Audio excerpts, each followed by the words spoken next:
그리고 이제 많은 분들이 궁금해하죠. 주식, 부동산, 요 한번 또 재미난 주제가 될 것 같아요. 일단 저는 주식을 이제 조금밖에 없잖아요. 소량이지만 조금 뭐라고 하죠? 저도 소량이에요. 저도 무슨 소량. 캠이라고 그러는데 네? 수포킴이시잖아요. 아니요. 아니에요? 저는 정말 말도 안 되는 거고 거의 포트폴리오 네, 구성되셨나요? 90%가 부동산에 집중돼 있고 네. 그러다 보니까 너무 불안한 거예요. 내가 너무 부동산만 고집하나? 내가 솔직히 안정적이기도 하고 내가 그냥 갖고만 있으면 돈이 된다라는 걸 알고 무조건 올라간다라고 생각을 했으니까 부동산에만 넣어놨었는데 안 되겠다라는 생각에 제가 주식에 저는 미국 주식만 합니다. 그렇다고 주식에 대해서 뭐 아느냐? 불도 몰라요. 네. 사고 홀드 하시는 그럼요. 플랜으로. 저는 여태까지 사서 한 번도 판 적이 없습니다.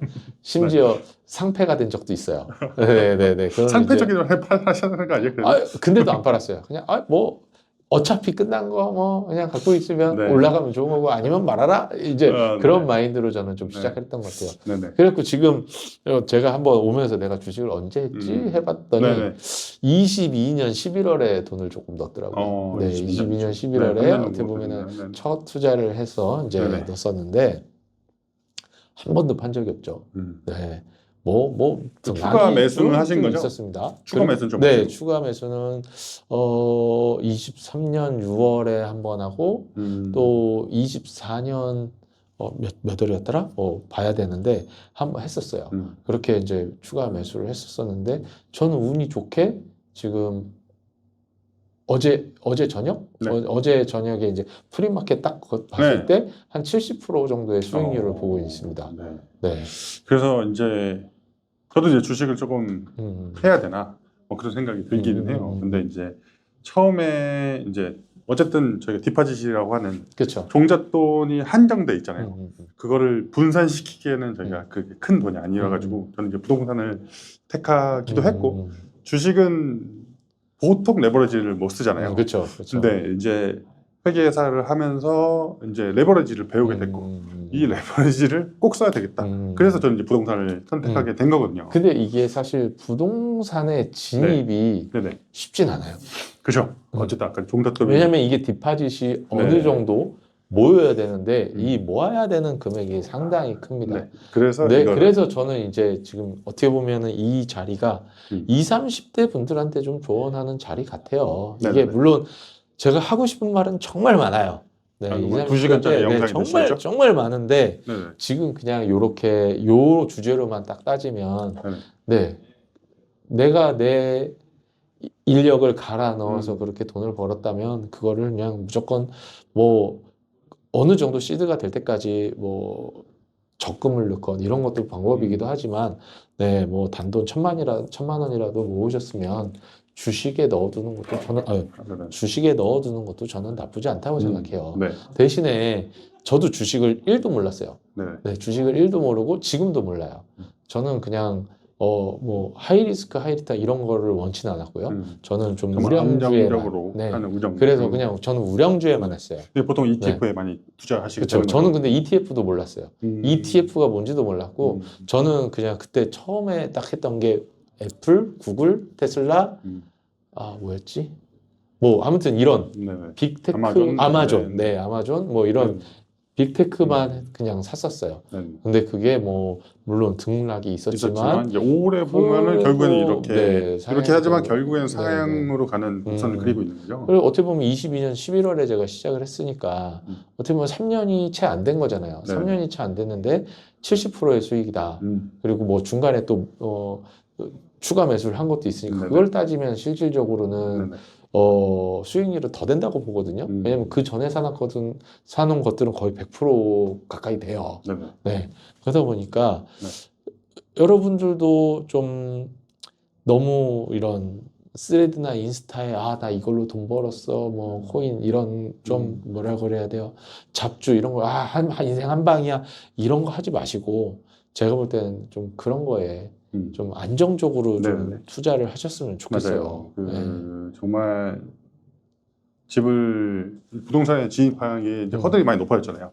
너무 높죠. 그래서 이 디파짓이 진짜 조금만 더 있어도 조금만 더 있어도 진짜 10년 뒤, 20년 뒤가 많이 차이 나기 때문에 지금 20대, 30대이신 분들은 최소한 주식을 하셔서 디파짓을 네, 이게 디파짓이 만들어지면 이 부동산으로 네네. 갈아타고 네네. 네, 그러면서 이제 부동산을 하나 하시다가 또 갈아타시건 뭐 이제 좀 업그레이드를 하는 거죠. 업그레이드 하시건 이제 이퀴티를 뽑아서 다른 한 채를 더 하시건 그거는 이제 본인들 투자 성향에 따라서 좀 하셨으면 좋겠어요. 네.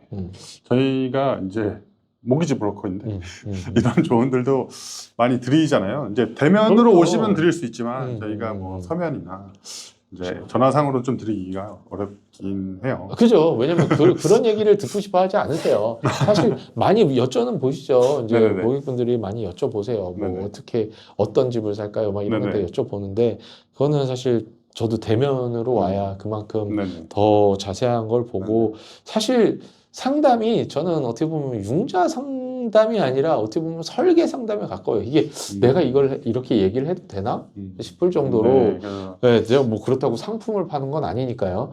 근데 이제 제가 살아오면서 나는 이렇게 벌어서 이렇게 투자를 해봤더니 아 내가 한 거는 이거는 아닌 것 같고 이렇게 했으면 좋겠다. 이제 제가 느낀 것들이 있잖아요. 그러니까 이제 그런 것들에 대해서 이제 안내를 드리고 개인적으로 이렇게 드리게 될 수밖에 없죠. 왜냐면 이제 원하시는 거를 뻔히 저희는 먼저 듣잖아요. 네, 고객분들한테 먼저 뭐 어떤 걸 하시고 싶으신지를 먼저 듣고 난 다음에 요거는 제가 요래 봤더니 요런 게 더 좋을 것 같습니다. 뭐 이제 사장님 성향상 요거보다는 요게 조금 더 나을 것 같긴 합니다. 근데 결정은 무조건 고객분들이 그렇죠, 하시는 거고요. 저희가 뭔가를 뭐 푸시하거나 이런 건 아니에요. 그냥 간단하게 좀 조언 드릴 수 있는 그런 거죠. 네. 알겠습니다. 그리고 마지막으로 융자 대출 관련해서 좀 얘기를 해보고 싶은데요. 저는 이제 프로퍼티에 이제 6년 됐어요. 부동산 투자한 지.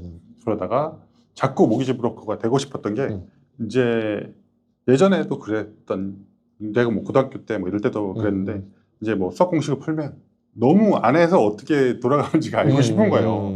네, 융자를 이제 상담을 가들어 가면 보통 그때는 이제 은행 직원들이랑 많이 상담을 했는데 엄밀리까지 가능하세요. 엄밀리 어떻게 계산해야 되는지 그렇죠. 이제 안 알려주니까. 네, 그리고 이제 그때부터 목표는 열채였어요. 이제 그때 아예 목표는 조그만 유닛 열채를 사는 게 목표고 열채가 되면 이제 천천히 이제 파지티브로 넘어가면서 나중에 집을 팔고 나머지 다채를 팔고 다채 페이오프. 네, 뭐 이렇게 해서 이제 은퇴를 준비를 그때는 처음에 계획은 그렇게 세웠었는데 요즘에 이번에 한번 바뀌긴 했죠. 그렇죠. 네, 근데 그러면서 이제 융자 대출을 아내가 너무 궁금해서 이제 모기지 브로커를 하면서 이제 조금씩 더 많이 알아가고 있는 상황인데요. 사실 이제 고객분들 같은 경우는 자세히 모르셔도 돼요, 그죠? 그렇긴 하죠. 근데 되게 이것도 좀 궁금해하시는 분들 되게 많으셨어요. 그러니까 다른 론브로커랑 이렇게 얘기 진행을 하는데 이게 맞나요? 하고 여쭤보시는 분들 되게 많으세요. 저도 항상 궁금했는데. 네네네. 그러니까 제가 그러면은 그 론브로커님은 어떤 전략으로 이렇게 융자를 하려고 하셨나요? 이제 얘기하면 전 모르겠는데요. 네, 전혀 아는 게 없어요. 그러면 제 생각에 가정을 하시는 거죠. 가정을 하는 거죠. 네. 요 정도로 이렇게 나오시는 거면 요 전략으로 이렇게 하시려고 했던 것 같습니다. 이제 이렇게 얘기하면 맞아요. 그분도 뭐 그렇게 얘기하셨던 것 같아요. 이제 저는 이제 미루어 짐작해서 이렇게 할 수밖에 없는 거고. 그리고 그때 뭐 저희가 모기지 브로커에 대해서도 그때 설명을 몇 번 했었죠. 네. 뭐 브로커마다 전략이 다 다를 수밖에 없어요. 네, 그렇기 다를 때문에 수밖에 없고 또 부동산을 직접 투자를 해본 뭐 포트폴리오가 상당히 튼튼하게 구축이 된 모기지 브로커가 상담을 하는 거랑 한 채만 갖고 있는 사람이 상담하는 건 또 다를 수밖에 없죠. 그쵸. 관점이 다를 수도 있으니까. 네네. 그리고 진짜 딱 모기지 브로커만 하시는 분들은 또 딱 진짜 폴리시에 맞춰서 상담을 해드릴 수밖에 없죠. 그렇죠. 근데 뭐 저희의 강점은 아무래도 웬만한 건 다 할 수 있으니까. 네. 융자는 융자대로 하고 집 찾아드리는 것도 사실 이번에 많이 도와드렸잖아요. 집 찾아보는 것도 지금 아직까지 이제는 저희가 라이센스가 거의 준비가 다 됐습니다. 네. 그래서 이제 퀸즐랜드도 사실 바이어 에이전트 서비스까지도 지금 확장을 해 가려고 하고 있는 상태고요. 그렇죠? 네.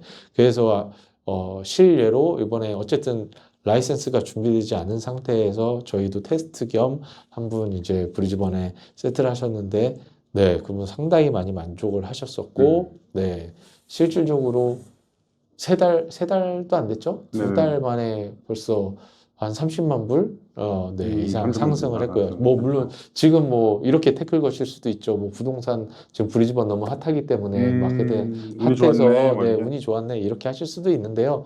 뭐 그거는 나중에 검증할 수 있는 거니까 네, 이렇게 판단하면 될 것 같고 또 어떻게 보면 우리 오 실장님도 마찬가지예요. 네, 저도 할 얘기가 많은데 이 금융 지식을 자꾸 쌓으면 쌓을수록 더 좋은 전략들이 보일 수밖에 없죠. 저번에 이제 한 2표 정도 연속으로 찍으신 거, 집값 올리는 거. 근데 그것도 많이 찍으셨지만 그동안 저도 그 실행에 옮기고 있었잖아요. 맞아요. 그래서 사실 요게 준비되면 우리 한번 요거를 좀 풀자.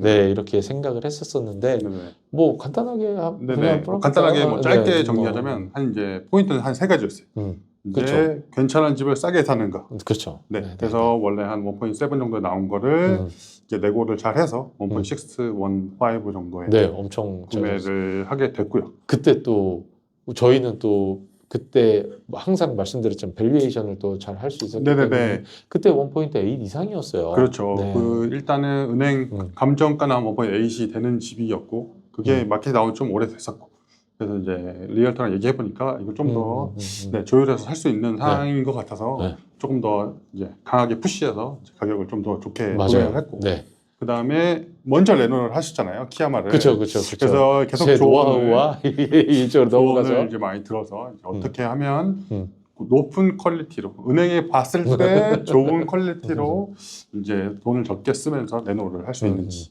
그래서 이제 레노를 조금 이제 저렴하게 했어요. 맞아요. 거의 한 10만 불 조금 넘게 들었는데 이제 그렇게 해서 하고 그리고 이제 가장 마지막이 밸류에이션입니다. 네, 그래서 어쨌든 제가 지금 세트한 지는 한 달밖에 한 정도 됐는데요. 이거를 제가 팔 예정은 아니에요. 하지만 이 감정으로 저희가 수익화를 할 수가 있는 거죠. 맞아요. 지금 감정 찍었더니 2밀리언 이상 2밀리언이 나왔습니다.